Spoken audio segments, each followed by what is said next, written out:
पढ़ेंगे environment and ecology की अपनी नेक्स्ट वीडियो के अंदर पढ़ेंगे आज हम इकोटोन्स के बारे में। किसके बारे में? इकोटोन्स। तो पहले हमें समझना होगा इकोटोन्स क्या होता है। इकोटोन्स जो होता है इसका मतलब समझने के हमें समझना होगा इकोटोन्स को। इकोटोन्स एक ऐसा क्षेत्र है, एक ऐसा क्षेत्र होता है जहाँ पे दो इकोसिस्टम या फिर दो बायोम का क्या होता है, बायोम के बीच का संक्रमण के क्षेत्र को हम इकोटोन्स कहते हैं। ये जलीय एवं स्थलीय पारितंत्र में जैसे कुछ कोस्टल एरियाज होते हैं, जैसे जल इस साइड समुद्र है उसके आसपास का जो क्षेत्र है वो क्या हुआ, इकोटोन्स का एरिया हुआ, जहाँ पे दो बायोम आपस में आपको कनेक्टेड या मिलते हुए दिखे या फिर संक्रमित होते हुए नजर आए तो वो हमें वो इकोटोन्स कहलाते हैं। इकोसिस्टम या पारितंत्र के बीच संक्रमण को इकोटोन्स कहा जाता है। नदी और लैंड के बीच के, नदी या और जमीन के बीच का जो दलदली क्षेत्र होता है उसको हम मेनली इकोटोन्स कहते हैं। जो इकोटोन्स की जो के आसपास जो भी जीव जो पाए जाते हैं जो दोनों ही जगह सर्वाइव करते हैं। एग्जांपल के लिए आप ले सकते हो फ्रॉग, टॉर्टोइज, ये क्या एग्जांपल ऑफ दी इकोटोन्स की, मतलब ये कुछ टाइम पानी में भी रहते हैं और थोड़ा टाइम लैंड पे भी रहते हैं, तो दोनों ही बायोम में क्या कर रहे हैं, वो सर्वाइव कर रहे हैं। तो these are the examples of the ecotones. ये दो बायोम के बीच के संक्रमण का क्षेत्र है। जैसे आप एग्जांपल ले सकते हो सुंदरवन का डेल्टा हो गया, मैंग्रोव वंस, ये सारे के सारे एग्जांपल्स ऑफ दी इकोटोन्स। और भी कुछ इसके एग्जांपल्स है। ये दो बायोम के बीच का क्षेत्र, इसलिए इसे तनाव का क्षेत्र भी कहा जाता है। इकोटोन्स को जनरली हम तनाव के क्षेत्र के नाम से भी जानते हैं, क्योंकि क्या है, ये दो बायोम के बीच के संक्रमण की अवस्था है। नेक्स्ट हमारा टॉपिक है प्रिंसिपल्स ऑफ इकोलॉजी। कुछ इकोलॉजी के प्रिंसिपल्स है, अब हम उसे देखेंगे। फर्स्ट हमारा क्या है, edge effect and edge species. वो जीव जो सबसे ज्यादा संख्या में मिले हो वो एज इफेक्ट के अंतर्गत आते हैं। मतलब कि जो भी जीव हमें बहुत लार्ज अमाउंट में मिले हो वो सारे के सारे किसमें आएंगे, एज इफेक्ट के अंदर। लाइक एग्जांपल ले सकते हो आप मैंग्रोव वन या फिर जंगल, फॉरेस्ट वगैरह क्या होते हैं, बड़ी संख्या में पाए जाते हैं, तो सभी के सभी क्या है, एज इफेक्ट के अंदर आएंगे। नेक्स्ट हमारा है इकोलॉजिकल निच। That is very important for us, ecological निच। इकोलॉजिकल निच को हम कर्म स्थिति के नाम से भी जानते हैं। किसी भी हैबिटाट में, कोई भी हैबिटाट या फिर आवास में किसी की कार्यात्मक विशेषता को पारिस्थितिक कर्म स्थिति या फिर इकोलॉजिकल निच कहा जाता है। जैसे कि कोई हैबिटाट है, एग्जांपल ले लो आप, जलीय हैबिटाट है या फिर समुद्र है, उसके अंदर जो जीव है उन जीव का जो फंक्शंस है उसे हम इकोलॉजिकल निच कहते हैं। इसमें जैसे कि कोई भी हैबिटाट है, आपको समझना होगा इकोलॉजिकल में दो चीजें हैं इकोलॉजिकल निच में। एक तो हैबिटाट मीन्स होता है किसी का पर्टिकुलर एड्रेस।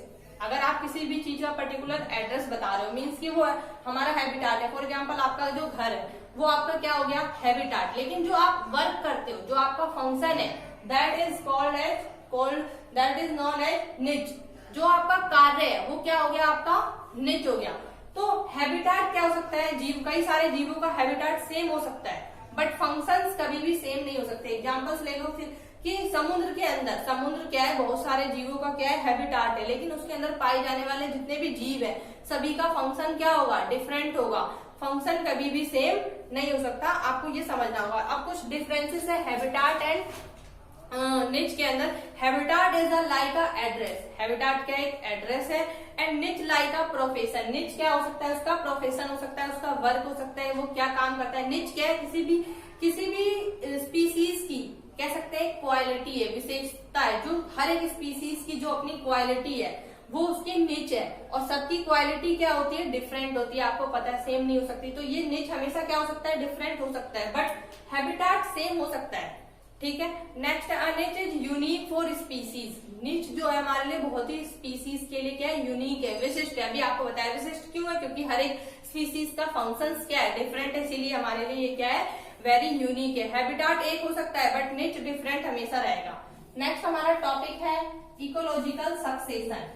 इकोलॉजिकल सक्सेशन को समझना पड़ेगा। इसको हम जानते हैं पारिस्थितिक उत्तराधिकार। उत्तराधिकार का मतलब ही आप समझो कि क्या है, उत्तराधिकार कौन होगा, जब एक जनरेशन से आगे जब नेक्स्ट जनरेशन ट्रांसफर होगी उसे हम क्या कहते हैं, उत्तराधिकार। तो किसी भी क्षेत्रफल में समय के साथ साथ पौधे एवं जंतुओं में क्या होता है, निश्चित क्रम में कुछ विकास होता है। निश्चित क्रम में जो कुछ पुराने जीव होते हैं उन्हें क्या कर दिया जाता है, रिप्लेस कर दिया जाता है, उसके स्थान पर कुछ नए जीन्स आ जाते हैं, कुछ नई प्रजाति आ जाती है। That is non edge succession, ecological succession, पारिस्थितिक उत्तराधिकार। ये क्या है, यूनिवर्सल प्रोसेस है, सार्वभौमिक प्रक्रिया है। ऐसा ये नहीं है कि सिर्फ एक जगह होता है, सभी पूरे अर्थ पे होता है। That it is a universal process and इसलिए इसमें एक आवास में परिवर्तन आता है, जो एक इकोलॉजिकल सक्सेशन के द्वारा क्या होता है, हमारे हैबिटाट में चेंजेस आते हैं। और जो ये चेंजेस हो सकते हैं, क्या हो सकते हैं, मैन मेड भी हो सकते हैं और नेचुरल भी हो सकते हैं, प्राकृतिक भी हो सकते हैं और मानव निर्मित, दोनों ही तरीके के ये चेंजेस हो सकते हैं।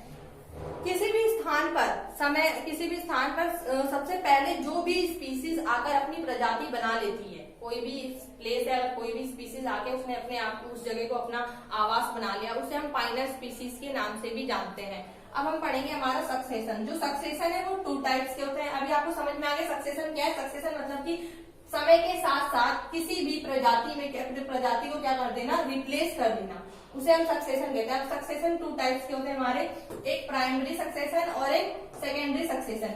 जो प्राइमरी सक्सेशन है उसके अंदर क्या होता है, जो भी कम्युनिटी किसी भी प्लेस पर पहले से ही हो, वो क्या है, प्राइमरी सक्सेशन है। एग्जाम्पल के लिए आप ले सकते हो रॉक्स कैसे, जो बड़े बड़े चट्टान पहले से ही अवेलेबल थे, फिर टाइम के साथ क्या हुआ, मौसम में चेंजेस आए, क्लाइमेट चेंजेस हुए, उसकी वजह से क्या हुआ, वो रॉक्स क्या हो गए, ब्रेक हो गए, टूट गए, फिर टूटकर और घिसकर और जब नीचे आते आते तक, तो वो जो रॉक्स है वो किसमें चेंज हो गए, सॉइल में, वो किसमें कन्वर्ट हो गए, सॉइल में। तो ये क्या है हमारा प्राइमरी सक्सेशन। जो कम्युनिटी पहले से हो, जो भी चीज पहले से हो, उसमें बाद में क्या हो रहा है, चेंजेस आ रहा है। चेंजेस आना ही क्या है हमारा सक्सेशन, मतलब कि उसमें बदलाव आ रहा है टाइम के साथ, ये हमारा प्राइमरी सक्सेशन हो गया। लेकिन नेक्स्ट हमारा सेकेंडरी सक्सेशन। सेकेंडरी सक्सेशन क्या होता है, कोई कम्युनिटी शुरुआत में तो हो, कोई चीज पहले हो, लेकिन टाइम के साथ क्या हो, वो समाप्त होने लग जाए। एग्जाम्पल ले सकते हो, जैसे कि हमारे जंगल पहले से ही थे, जो जंगल है, अब उन जंगलों में क्या होता है, कई बार आग लग जाती है, आग लगने की वजह से जंगल समाप्त हो रहे हैं, कई बार जंगल अपने आप जल जाते हैं। तो ये सारे क्या है हमारे सेकेंडरी सक्सेशन। समझ में आया कि क्या हो रहा है, जो स्पीसीज पहले, एग्जांपल एक और आप ले सकते हो डायनासोर का। डायनासोर पहले थे और आज के समय में नहीं है, तो उनका क्या हो गया, वो सक्सेशन हो गया, वो स्पीसीज क्या हो गई, खत्म हो गई। आज के टाइम पे वो स्पीसीज रेयर ही कहीं पाई जाती हो, तो that is secondary succession. Next हमारा टॉपिक है ऑटोजेनिक सक्सेशन और एलोजेनिक सक्सेशन। आपको इन दोनों में भी डिफरेंस समझना पड़ेगा। ऑटोजेनिक सक्सेशन जो होता है, ये जो मेनली क्या होता है, जब किसी आवास के अंदर होने के कारण, कोई भी हैबिटाट है या फिर आवास है, उसके अंदर जो चेंजेस आ रहे हैं उस हैबिटाट के अंदर, उसको हम ऑटोजेनिक सक्सेशन कहते हैं। और जैसे इसका आप एग्जांपल ले सकते हो कि ऊंचे पेड़ की छाया में, बड़े बड़े ऊंचे पेड़ों की छाया में छोटे पौधे अपने आप क्या होते हैं, ग्रो करने लग जाते हैं, बढ़ने लग जाते हैं उनकी छाया के नीचे। तो क्या है ऑटोजेनिक सक्सेशन, वहां पे ऑलरेडी जो हैबिटाट है उसी के अंदर क्या हो रहा है, चेंजेस आ रहा है, उसी में क्या हो रहा है, चेंजेस आ रहे हैं, तो वो हमारा ऑटोजेनिक सक्सेशन हो गया। वो तो छोटे पेड़ भी क्या हो रहे हैं, वहां पे ग्रो कर रहे हैं और धीरे धीरे ये बड़ी संख्या में फैल जाते हैं। लेकिन आपको मेनली इन दोनों में डिफरेंस याद रखना है, एक ही है। ऑटोजेनिक सक्सेशन जो होता है सजीवों के द्वारा होता है, ये क्या होता है, बायोटिक होता है। ऑटोजेनिक सक्सेशन जो होता है हमारा बायोटिक होता है, ये सजीवों के द्वारा होता है। लेकिन जो एलोजेनिक सक्सेशन है ये अबायोटिक सक्सेशन है। ये कैसा सक्सेशन है, अबायोटिक, मीन्स कि ये सजीवों के द्वारा नहीं होता। अब आपको समझना पड़ेगा एलोजेनिक सक्सेशन कौन से होते हैं, ये अबायोटिक द्वारा होता है। समझ लो आप एग्जांपल के लिए, जैसे किसी भी कहीं कोई प्लेस है, वहां पे कई सारी स्पीसीज रहती है, अचानक से बाढ़ आ गया, बाढ़ आने के बाद क्या है, वो स्पीसीज समाप्त हो जाएगी, खत्म हो जाएगी, तो वो क्या हो गया हमारा एलोजेनिक सक्सेशन। क्योंकि उस सक्सेशन में क्या है, अबायोटिक है, वो नेचर के द्वारा आया है, तो वो बायोटिक में नहीं आएगा। तो ये क्या होता है, निर्जीवों के द्वारा होता है, जैसे जंगलों में अपने आप आग लग जाना, बाढ़ का आना, ये सारे के सारे these are the examples of allogenic succession. Okay friends, ये था हमारा आज का टॉपिक। अगर आपको कोई भी डाउट हो तो किसी भी क्वेश्चन में आप मुझसे कमेंट बॉक्स में क्वेश्चन पूछ सकते हैं। अगर आपको मेरी वीडियो पसंद आए, you can like me, you can subscribe me. Thank you very much, have a nice day. मिलते हैं अपनी नेक्स्ट वीडियो में।